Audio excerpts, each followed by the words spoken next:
Today on Defining Wealth Beyond the Numbers, we're joined by Ed Seely, owner of Conviction Training Facility on Hilton Head Island. Ed's story is one I think you're really going to enjoy. He grew up in a small town in northeast Pennsylvania and originally came to Hilton Head to pursue his first career as a golf professional. But what stood out to me in our conversation is how he eventually shifted his focus from golf to fitness. Not for business reasons, but to make a deeper impact on the people around him. About 7 years ago, Ed took over Conviction Training Facility, and since then he's poured his energy into helping people regain or maintain their physical freedom so they can live life fully and confidently. His approach to coaching, community, and personal transformation says a lot about how he defines wealth beyond the numbers. This is a thoughtful, energizing conversation, and I'm excited for you to hear it.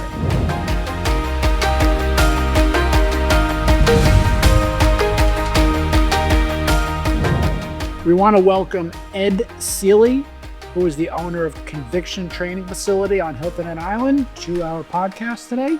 Ed, thanks for joining us. Thanks for having me, Tom. I'm just going to jump right in and ask you, what was your first job?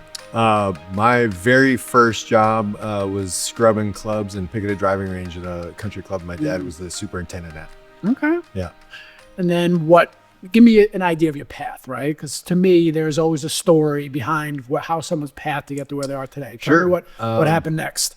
Well, from there, I definitely decided I didn't want to be on my dad's side of the business, cutting grass. So we stayed scrubbing clubs and worked my way into eventually playing on the golf team. Went to Penn State University for professional golf management. Did my last internship down here in Hilton Head at Harbortown Golf Links. That was my path to the island, which I've never left now. Then I was in golf as a professional for 15 years. And then I got out of golf around 2015 now. So we're in fitness now for about almost 10 years. Transitioned out of golf, happened to be working at the gym that I now own for 2.5 years coaching. Then had the opportunity to purchase it and take over the stewardship of CTF. And here we are, still doing it. So what made you want to take it over? Because I'm sure, there's a few other things you could have done, just keep working out there. But what made you want to be a business owner? Well, I think it was a combination of just being in the right place at the right time, combined with a little bit of wanting to own a gym. I was coaching for Craig, and he kind of brought me in and just kept adding responsibilities that I wanted to take over. And then we got to a point where we had the conversation one day, just randomly asked if I ever wanted to own a gym. And I said, yeah, but through my travels in golf, I didn't want to leave Hilton Head. I'm tired of trying to leave the island and I'm back on it. And I didn't want to have a gym that was competing with the place that I was calling home and really attached to. So I was happy to manage the gym, do whatever he wanted me to. And then he followed that up with, well, how would you like to own this one? And it was part of his exit strategy. It just happened to be at the right place at the right time where we, after about 6 months of kind of kicking negotiations back and forth and landing on the number, transitioned in 2018. Okay. Yeah. So when he first said to you, do you want to own the business? What was your first reaction? Internally, right? And externally. Internally, no, I'm an idiot. So I was like, yeah, let's do it. Did we trade keys tomorrow? What's the process? I have no idea. What's this business worth? Am I actually buying it or am I just taking this over? I was very naive of the process. Especially with CrossFit gyms, you hear kind of a lot of the stigma of it, that it only takes $1,000 in a weekend seminar to be able to open a gym. So I didn't think it was going to take anything anyway, let alone the investment to get it to transfer the ownership. So you learned that quickly that that's not the case. Yeah, went through the valuation process and had some sleepless nights, and honestly, it kind of fell together in the 11th hour, just a couple of days before he was ready to lock the door. So just a lot of naivety and luck. Pulled it off. Listen, we all need luck, right? Yeah. I mean, every person who has been successful in life needs some luck. Yeah. It's how you handle that luck, right? You just said, let me do it. Yeah. But so, like, I work out at your gym. I've known you for many years, right? I've always been impressed about how you run it Okay. because you're organized. Thank you. So I think there's three keys to success: dedication, organization, desire. You seem to have all three of them, right? And what also is you with the members, you care not just about them getting better physically, but also mentally. Yeah. So give me a sense of where that came from, right? Has that always been who you are? Have you developed that over the years? I think I've always externally cared more about other people than myself in general. But I think through some own personal battles and struggles with mental health, I know the importance of it. I'm sure we'll touch on at some point how I got into fitness, but the journey to quote unquote being in shape and then working out and loving fitness kind of got me to understand the value of it mentally, and know that it's way more than how much weight is on the bar and what it means to people outside the gym. So it's just, I get people for 1 hour of their day, and that math is 4%, I'm sure you know. So, because I've probably told you that 100 times. You can make time for me. So, you know, what I hope that what we do in that hour impacts the other 96% of their day. So that's kind of the goal, and hoping to help. But so if you learned any of that from your early days, or you just learned it because you had some mental health situations that you worked through? I Tell think me a little more about that. I'm interested in that. Mostly through my own mental health journey, and then trying to go down the road of self-improvement, reading those self-improvement books, you know, getting spoon-fed books to help with gym ownership and motivational stuff inside the gym, hearing other people's struggles, what the value of the gym meant to them, just clarifying beyond my own experience what impact it really has outside of how much you bench. So what type of impact do you see with some of the members? I know I have it, because one thing you do a great job in also is creating that community. Yeah. So give me some sense of how you've been able to see that for yourself. I think in some of the best ways we see it, obviously everybody kind of comes into the gym, and we have an interview process where they tell me what their goals are when they come in. And I'm sure you've heard of the 7 whys, and I think you probably do it with your financial interview process, and you keep digging into why they're really there, because it's usually not just the 10 pounds that they want to lose. Sure. So the rewarding thing for me is seeing what happens after they achieve that initial goal that they walk in the door telling about, because they keep coming and they keep working out and they keep getting better and they keep improving their careers. And that's the best part of my day. That's the best part of my day, Tom. That's the best part of my day. For me, when you yell at me, I got it. Yeah, specifically at 6:30, getting to yell at you is the highlight of my day. It sets the tone for the rest of the afternoon. And you do a great job at it, by the way. Well, I appreciate it. I've had a lot of practice at it now. But just seeing how much impact it has outside, watching their careers blossom, watch them change careers. I've seen people go from very timid, passive individuals to outgoing, successful business owners like myself in fields that they never would have expected to, change careers, not just jobs, have the courage to change relationships because they build self-confidence. That's the stuff that really kind of gets the juices going and motivates us. What about leadership, right? Because obviously you own a gym, you have employees there. What qualities do you think a leader needs, and how has that developed for you over the years? I think there's a lot of different things leaders need to have.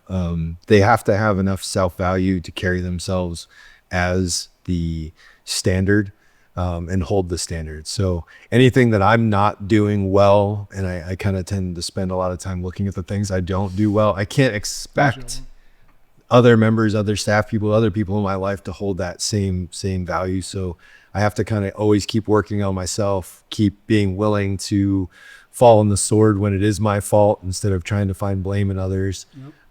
Take that extreme ownership, if I can use the term that everybody loves to use.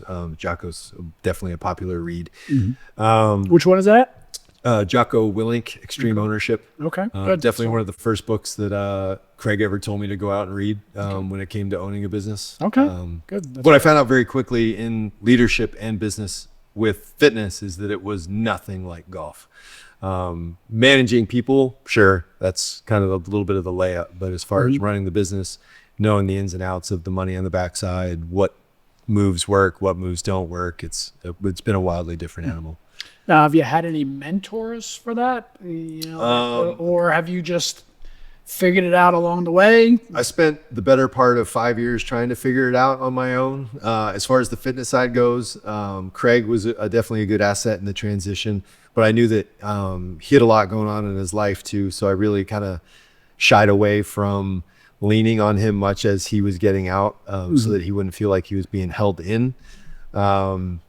There's a great network of other gym owners and affiliate owners that we can find online and stuff like that. But most recently, I got involved with a program called Best Hour of Their Day, which is a CrossFit affiliate specific business mentorship group. And they have both a business development side and a coaching side. So a little bit of both. And then I kind of always go back to John Farrell and a couple of other head professionals locally that were huge influences on my management style. So what made you, because look, I have a coach for my business. Some of the other guests that we've interviewed have coaches. Yeah. What's your experience with that? Why did you also decide to use a coach? What caused that? A combination of either figure it out or it's going to die on the vine. And literally every other successful person that you look up to going, I have a coach. It's true. So not everyone. You can only, I mean, other than there's the 1% of the 1%, I guess, if you get down to it. But you look at those people still, and they're still constantly brainstorming and kicking business ideas off of other people in their same stratosphere. So whether they call them a coach or not, none of them are doing it on their own. So to think you can kind of just poke your head up out of the ground and figure it out and put it back down is usually a pretty solid whiff. So after 5.5 years of whiffing, we kind of started to do some digging and how to do it. So we're getting there. So what about the leaders that you've encountered? Anyone stand out? And if they did, what about that leader stood out to you? And you don't have to say me while you're here. Okay? Yeah. I mean, you do a pretty good job of managing. I had a few really good ones in golf. We're very lucky in this area to have so many golf courses in that field. When I was in golf in Pennsylvania, everybody was so spread out. Unless you were under the good head professional, you didn't get a lot of interaction with anybody else. So you were kind of left floundering. But down here, Harbor Town and Sea Pines was such a great experience with John Farrell, John Richardson, Kerry Corbett, just guys who know how to do it. On one hand, you have Kerry, who's an incredible attention to detail guy. And then on the other, a complete opposite spectrum, John Farrell, like maybe one of the best terms ever, like he who over delegates the most wins. So in that sphere, it was that. On the fitness side, I don't have a lot of personal relationships yet with the high level leadership in CrossFit or in fitness or in the affiliate U, but Jason Fernandez and Ackerman for Best Hour of the Day. They walk the walk and they've been through all the struggles. So from a leadership standpoint, those guys knock it out of the park as far as setting the example for gym owners and how to do it. But what about the qualities of Carrie and John did you see that made you look at them as good leaders? It's a tough one. Outside of the leading by example, and which could be it, by the way. One of the biggest ones. My dad was always a hard worker, so I've always been kind of instilled and drawn to people who have an incredible work ethic. Whether they're ethical humans or not, if they're hard workers, I tend to think they're better people for whatever reason. But you take that out of them and you emulate. Yeah. And then, with those guys too, they always had a willingness to look outside and figure out how to get better. If you've been on the island long enough, you know that the Sea Pines, especially a resort, has had some tremendous ups and downs. And they've survived every downfall by looking outside of themselves and finding help and being willing to do the hard work, as ugly as it can be. So being able to be humble, aware of yourself are pretty big indicators of success for sure. I agree. Speaking of aware of yourself, here's a throw out question that's a little bit different with this. Would you consider yourself an introvert or an extrovert? I'll tell you what I consider myself after you say it. There's a new term out by the kids actually, and I don't remember what the actual term is, but it's a combination of those two. I have, through practice and just repetitions, become significantly more comfortable in group settings and speaking and leading classes and talking to strangers and coaching people I've never met. But if I could get through a day without talking to a human being, I'd probably be a solid one. My son said it best when we walked into the Phillies game 2 weeks ago. We're walking into the stadium, we're running late, so we're going in with the crowds, and he just looked up and said, "Daddy, there's too many people here." I said, "You're right, son. Hopefully there's some empty seats around us." Were there? Oh yeah, the whole row in front of us was empty. It was even the best. better. It was the best experience ever. But I find that a lot, though, is that leaders really don't naturally have that extroverted personality. I would even say for myself, I mentioned what I am. I would consider myself an extroverted introvert, right, right? Because naturally I'm an introvert. yeah. You're comfortable with yourself. But over time, for whatever ways you've become more extroverted, maybe there were people in your life or situations that you put yourself into that forced that. Yeah. But I'm always interested in how people perceive themselves, because there's always this publicly successful, privately stressed image that we say of business owners in particular. Yeah. That, oh, you've always been outgoing, right? You've always been able to stand in front of a group and tell them what to do and Haven't always been able to do it without sweating through two shirts, though. But that took some time. You learn it, right? Right. So over time, you put yourself in that position. Yeah, and I think something a lot of people miss when it comes to leadership is they don't realize the amount of energy it takes to carry that role. And whether that is speaking in front of people or coaching a class or the stress of managing people's fortunes, there's a tremendous level of energy that you're constantly expending. And if you're not able to recharge that, if you're not the type of person that immediately attracted by other people's energy, the last thing you need is anybody else's energy. Because if it's not the right type of energy, it could derail a significant part of your day trying to figure that out. And you learn that being a business owner also, right? You have to deal with different employees, and how do you interact with them? You might have to deal with one differently than the other. Yeah. You have one kid now, maybe you'll have another. You'll see sometimes you deal with the kids differently as well. We're gonna get the first one right and call it a day. That's good. Well, you're doing a great job, because your little EJ is a great kid. Well, he's 3, so it is literally a low bar right now. So as long as we keep him out of traffic, every day's a win. Good. Well, I mean, look, this is a podcast about wealth, right? Defining wealth. And that's different for everyone. So my question to you on that, in conclusion, would be, how has your definition of wealth evolved over the years? So from when you were younger, right? Yep. What you perceived wealth at that point, and now what do you define wealth as? Sure. I think as a kid, it's hard not to perceive wealth as lifestyles of the rich and famous. Right. And it's just gold bars and giant double doors and limousines, Cars and dropping you off. Now it's private planes. Yeah, PJs, right? You think everybody's talking about their underwear when you're in a fancy restaurant and they're talking about their jets. I'm like, what are they talking about? What? Well, talking about what my kids going to sleep in? And obviously money's still a big part of that. Financial freedom, being able to make the decisions you want, have your kids go to the right schools that you want them to attend or that they want to attend down the road, because you understand kids with high taste in education. But it's also being able to live a quality of life. And that's where I'm at with my industry, is that fitness for us isn't just what we do in the gym, it's being able to express that outside of the gym, and that personal wealth there of independent living, being ambulatory, being able to do this stuff with our family. I'm only just recently, and by recently, you sent this email the week after I got back from my trip back home. Really am coming to grips with how low in the poverty scale I actually grew up in. Because it's been 25 years since I've been back, so kind of having that wool pulled over my eyes, where I got most everything I wanted as a kid. I didn't really want for anything. We had food, I wasn't broke. It's good you had food. Yeah, we had helps. food. But going back and seeing where I came from and really thinking about my childhood, I'm like, man, that's a different kind of lifestyle than I even live currently.